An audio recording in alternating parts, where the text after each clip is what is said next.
बिस्मिल्लाहिर्रहमानिर्रहीम। अस्सलाम वालेकुम माय डियर स्टूडेंट्स। क्या हाल है मेरे बच्चे आप लोगों के? उम्मीद है ठीक होंगे, खैरियत से होंगे। अल्लाह पाक अपनी हिफ्ज़ व अमान में रखे हमेशा, आमीन।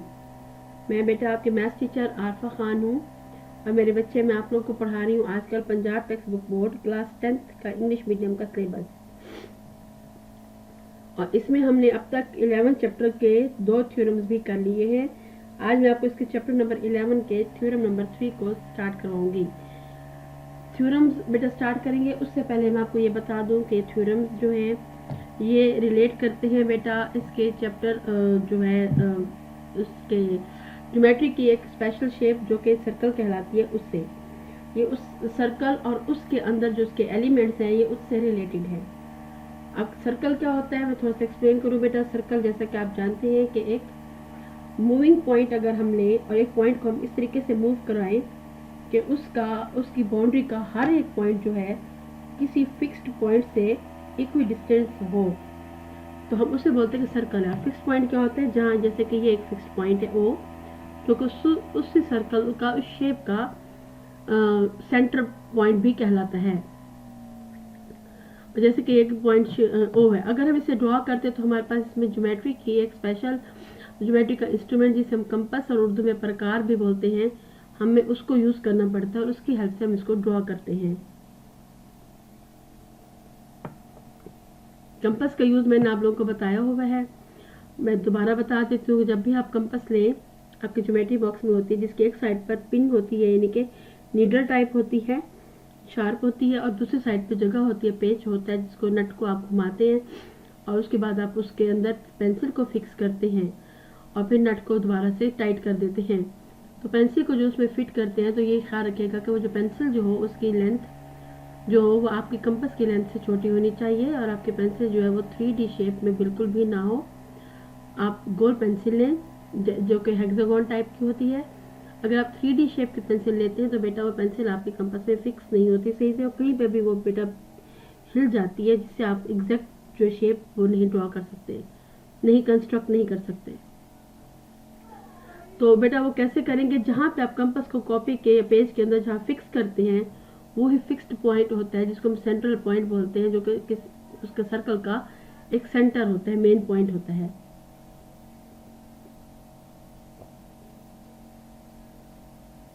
बाकी जो पॉइंट होते हैं उसके सर्कमफेरेंस के बाउंड्री के, जैसा कि ये जो ब्लैक कलर की है ये पूरी सर्कमफेरेंस कहलाती है। आउटर बाउंड्री इसको कहते हैं, इसको सर्कमफेरेंस कहते हैं। तो ये इसका हर एक पॉइंट उस फिक्स्ड पॉइंट से इक्वी डिस्टेंट होते हैं, इनका डिस्टेंस इक्वल, जैसे ओ का डिस्टेंस ए से, ओ का डिस्टेंस सी से, अगर ओ का डिस्टेंस डी से, ओ का डिस्टेंस बी से, ये बिल्कुल 100% एक्यूरेट होता है। ठीक है, तो इस शेप को हम बोलते हैं सर्कल। अब उस सर्कल के अंदर कुछ पार्ट्स, कुछ कंपोनेंट्स होते हैं, कुछ एलिमेंट्स होते हैं।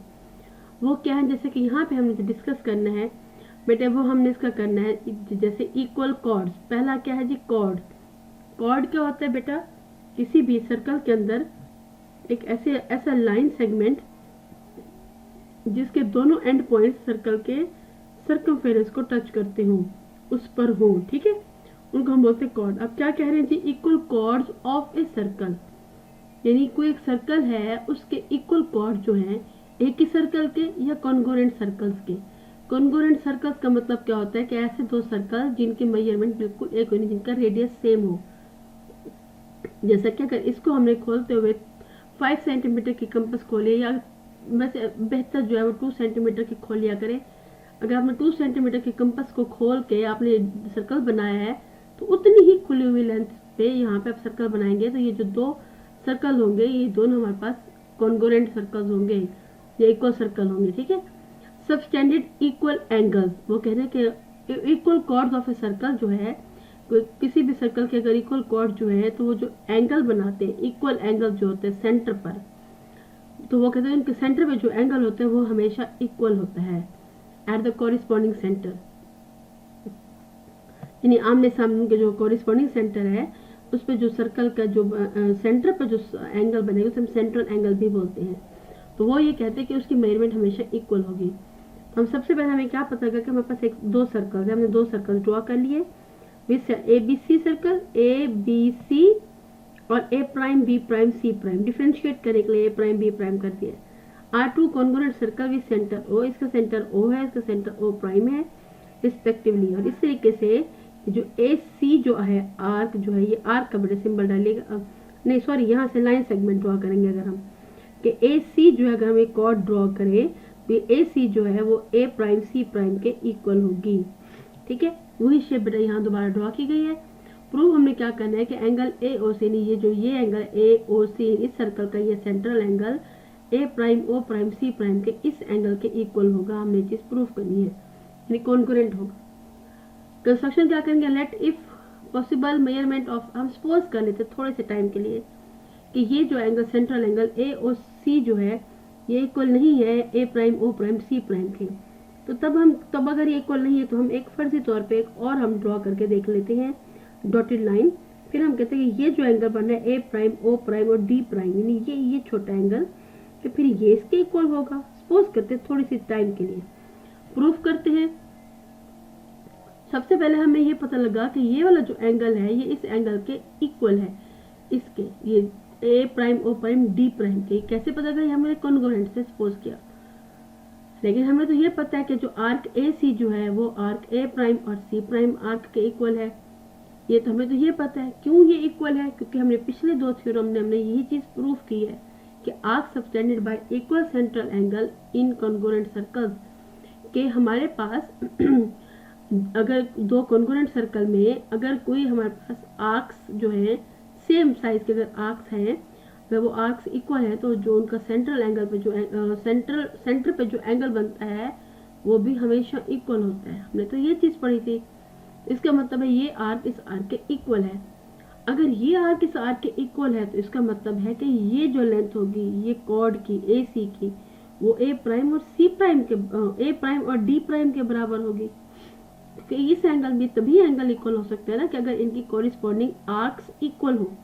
ठीक है, लेकिन हमें तो ये पता है कि ए प्राइम ए और ए सी आर्क जो है वो ए प्राइम सी प्राइम के इक्वल है, ना कि ए प्राइम डी प्राइम के। क्यों, ये हमें गिवन में था। गिवन में क्या था कि दो इक्वल कॉर्ड्स हैं, इन टू इक्वल कॉर्ड्स, यानी यहाँ से यहाँ की लेंथ और यहाँ से यहाँ की लेंथ इक्वल है, जबकि ए प्राइम डी प्राइम की लेंथ तो इक्वल नहीं है। गिवन में तो हमें ये बताया गया था कि ए से सी तक डिस्टेंस और ए प्राइम से सी प्राइम तक का जो डिस्टेंस है वो इक्वल कॉर्ड्स का है।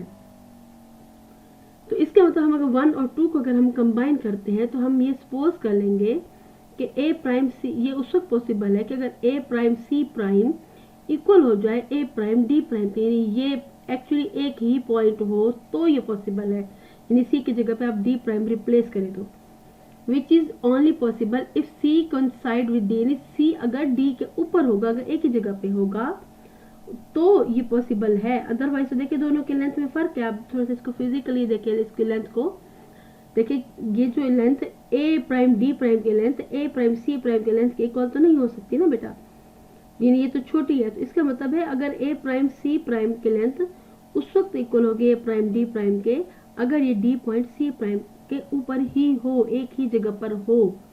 ठीक है, तो इसका मतलब ये हुआ कि एक्चुअली हमारे पास ये जो एंगल है A prime O prime D prime, ये वाला angle A prime O prime और सी प्राइम के ये दोनों एंगल आपस में इक्वल हैं। ठीक है, तो इसका मतलब ये हो गया कि हम ये कहेंगे कि ये जो एंगल है वो इस एंगल के इक्वल होगा। ठीक है, तो जब ये दोनों हैं ही इक्वल तो हम ये लिखे चाहे ये लिखे तो एक ही बात है, तो हम यूज करेंगे इक्वेशन 4 और 5 को।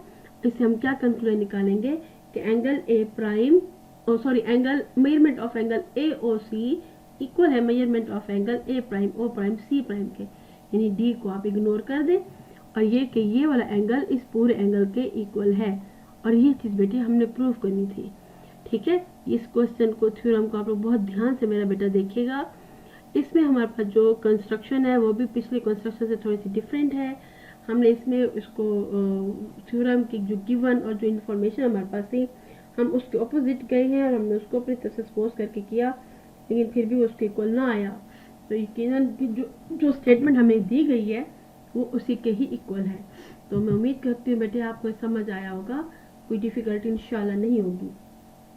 फिर भी अगर खुदा ना खास्ता आप लोगों को कोई चीज़ परेशान करे कोई डिफ़िकल्टी हो या कहीं, क्योंकि बेटा ये थ्योरम्स हैं, बहुत इंपॉर्टेंट है, ख़ास तौर पे बेटा फेडरल जो हमारे स्टूडेंट हैं फेडरल बोर्ड के, उनके लिए बहुत इंपॉर्टेंट है। फिर भी अगर आपको कहीं कोई परेशानी हो, कोई डिफ़िकल्टी हो, कोई कॉन्सेप्ट क्लियर ना हो रहा हो, मेरे बच्चे मुझसे क्वेश्चन करने में बिल्कुल नहीं परेशान होइएगा, मुझे इनबॉक्स कीजिएगा, मैं आप लोग के कमेंट देख के इंशाल्लाह आप लोगों को मैं ज़रूर गाइड करूँगी। अपना बहुत सा ख्याल रखिएगा, बहुत ध्यान से पढ़िएगा और इसको बेटा सीरियस लेके, क्योंकि आपके पेपर्स बहुत करीब आ चुके हैं। उम्मीद करती हूँ इंशाल्लाह ताला कोई परेशानी नहीं होगी। मेरी बहुत सारी दुआएं बेटा आपके साथ हैं। अपना बहुत सा ख्याल रखें, इजाज़त चाहती हूँ। अल्लाह हाफिज़।